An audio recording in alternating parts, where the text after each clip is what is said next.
Good morning. Just getting fired up here. Had to recheck, make sure everything is hooked up right, hoses and things like that. So yesterday I set up my grain truck and roller in this first bin here, and I rolled 14 bags of barley.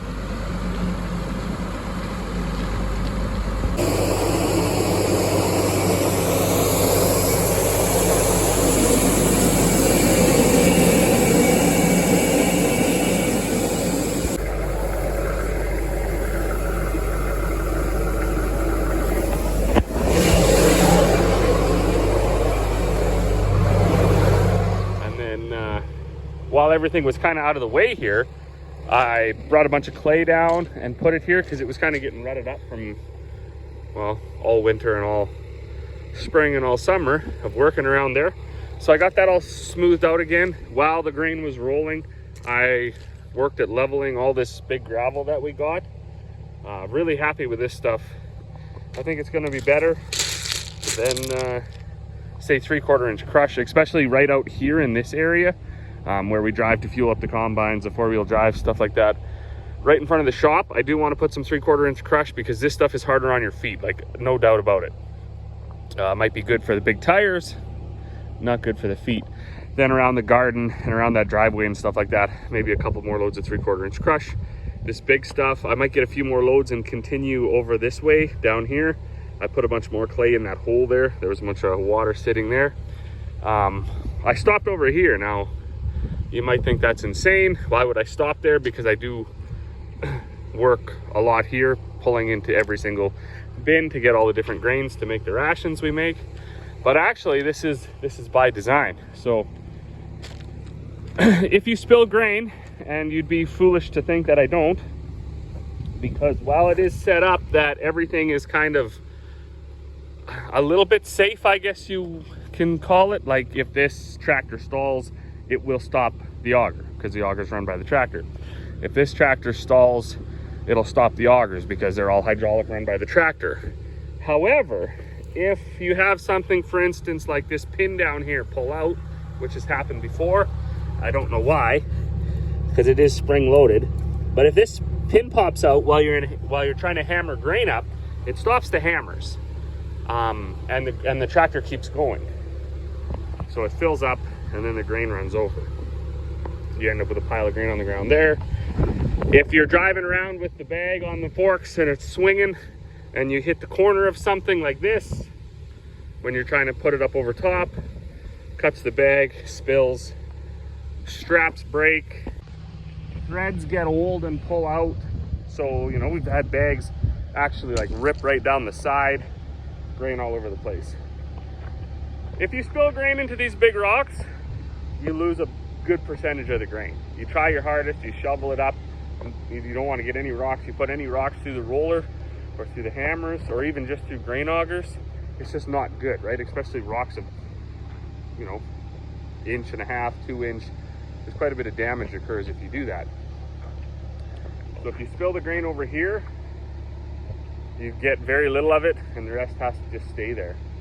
However, once this is all settled and it gets rained on a few times and I drive over it a few times, it's gonna get smooth like glass.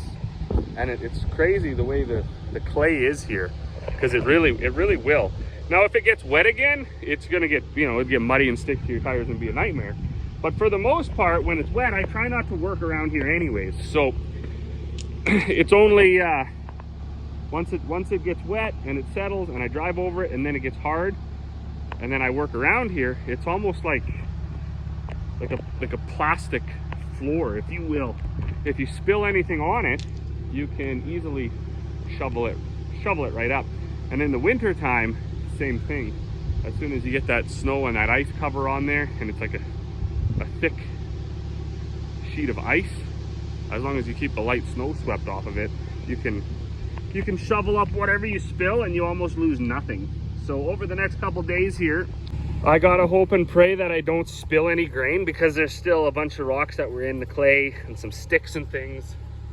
And that's what I do. As you know, as the grain's rolling, I have some time, so I walk around and fire all the rocks back onto there. And at some point, when that yellow auger swings out, it'll be right about where that cat is. That needs to be all cleaned up right here. It needs to be compacted down and nice and smooth. And then I'll be back into having a good spot that I can easily clean it up. And it's same as why we don't put gravel like everywhere around the bin yard, because if you spill, it's just it's gone. Ideally, a guy would pour a nice cement pad here, but I'm not committed enough that this is going to be the way this is going to stay over the next, say, 5 years. And to me, it would be a waste to put a bunch of money and infrastructure into setting this exact system up on cement and maybe under a roof, when, you know, depending on how this goes, maybe in the next 5 years I change the whole system out for something else. So for now, it's going to work the way it is. It's been working that way for the last 10 years, I guess. But anyways, let's get back at her. Got about 5 bags to make today, and then hopefully I can get into doing some combine maintenance. Oh, that was actually quite terrifying. The old jack popped out and then it fell down, so there was some PTO shaft swinging happening there. I don't think there's any damage, thankfully. Just find myself a jack-all, jack that back up. I guess I should have hooked it back up. I normally don't hook the tractor like right back up to the mill because I'm lazy. Then I can move it over and the PTO shaft runs straight instead of at that slight angle. And then when I go to unhook it, I can just pull the pin, or sorry, I don't have to pull the pin. I just unhook the PTO shaft and drive away. But I might have to, I gotta assess here. It could be just because the ground is so soft. I just put all that clay there. So the jack, as the machine was wiggling, it was wiggling down, down, down, and then had enough to pop that pin out.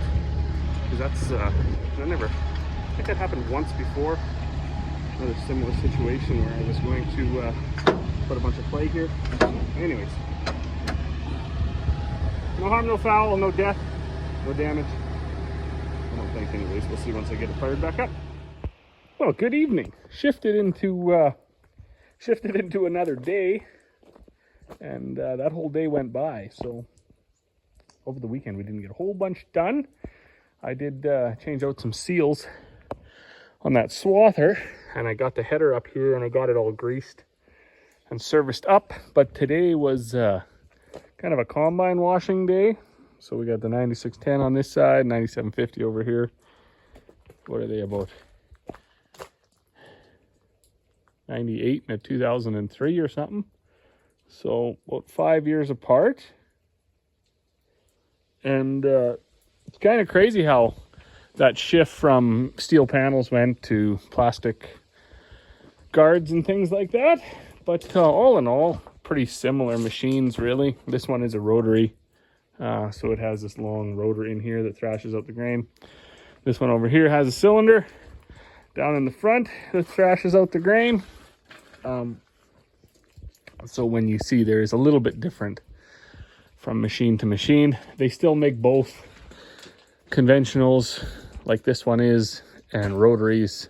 Most companies make both. I'm not sure about, I'm sure Case does. I know John Deere has a T series and an S series.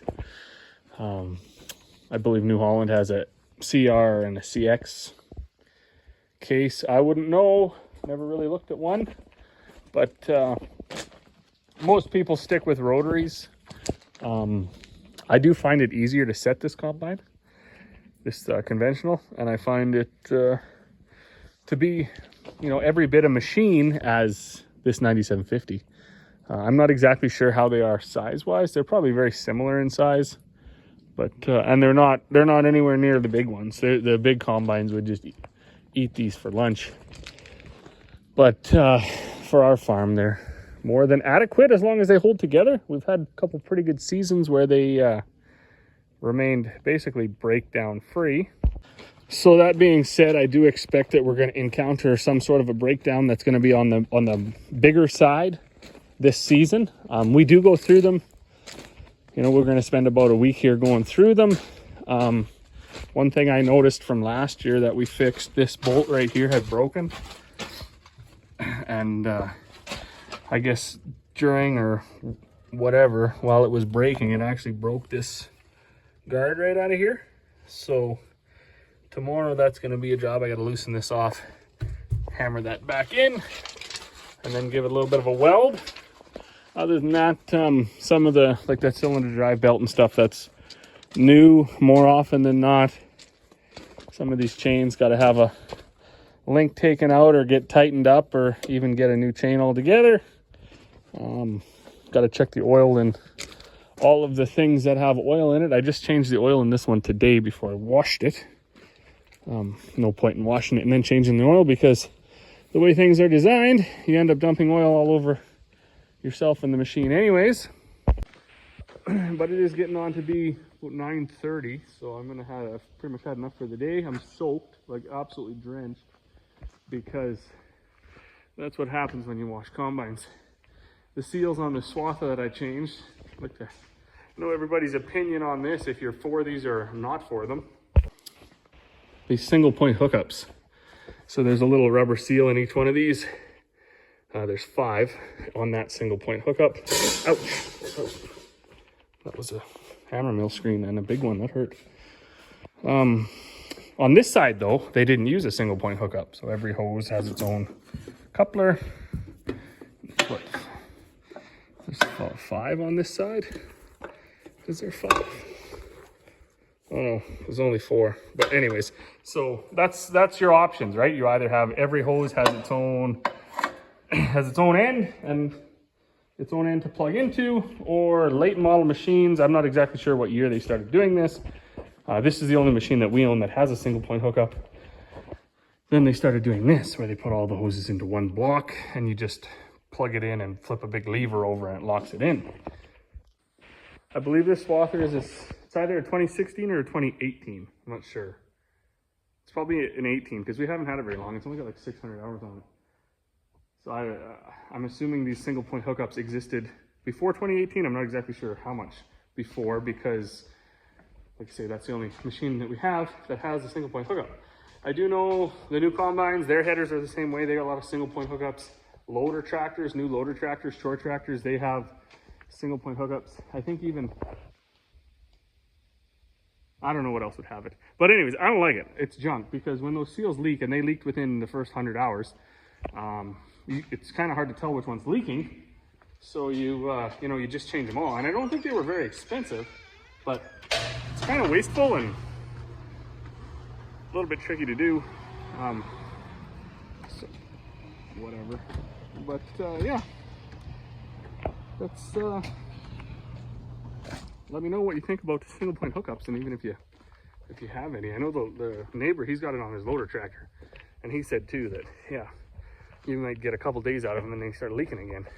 So this is the receptacle for it. So you just cam this arm over, plug it in, and then click it back. It sucks it down, and every hydraulic is then hooked up. Like I say, it's pretty kind of a good idea. I just, those seals, they don't hold up at all. And with the cost of hydraulic fluid, it's kind of nice if it's not all just dripping on the ground all day. Drip, drip, drip, drip, drip, drip, drip, drip, drip. So tomorrow, a little bit of welding there, not a big deal. Maybe, I think they're washed pretty good. I've been washing for about 5 hours. So combines are the hardest thing to wash, because you just wash the chaff from one side to the other. There's so many nooks and crannies in there. Ideally, what I do is I just get like a 1.5 inch kind of fire hose, and I just like unhook the batteries. Make sure all the guards for the electrical stuff is on there. You probably wouldn't want to do that with a new combine, but I do it with these ones. I flush the hoppers right out, get all that grain and everything out of there, and that usually that much water volume carries everything down to the ground, and then you can go after with a little bit of soap and wash it just to shine it up. We're not we're not really big on the whole shiny side of washing. We mostly wash it so we can see where the oil leaks are and where the damage is. A little bit of rust prevention. I know there's some guys that they wash them just like they're a sports car, and that's not me. Anyways, as always, thanks for watching. We'll see you all in the next one.